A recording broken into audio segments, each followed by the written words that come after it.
James was in the back getting more and more irritated. He started telling Charles this whole thing was a waste of time and that he had been scammed by some troll account. Charles insisted that we keep looking, so we did. He's always been stubborn with navigation, so I figured I'd indulge him a little while longer. Eventually, just as we were about to call it quits, James pointed out something off to the right.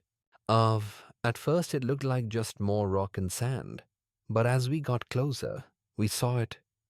This half-collapsed wooden structure built into the side of a slope. Part of the entrance looked like it had been caved in, but you could still see a dark hole behind the support beams. It wasn't huge, but it was definitely man-made. Definitely a mine shaft. Charles didn't say anything at first. He just pulled out his phone, opened the offline map he downloaded when we still had service, and dropped a pin on it. Then he turned to James and said, "Told you." I parked a few yards from the entrance, just off to the side on a flat patch of dirt. We all climbed out and geared up. Charles had even brought masks for us to wear. The three of us walked up to the mine, and it looked even sketchier up close.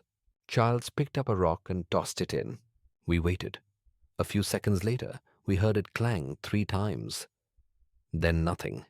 It was really deep. Charles looked back at us and said if we tripped on the way down, we were probably dead. We started the descent. Luckily, the shaft wasn't a straight drop.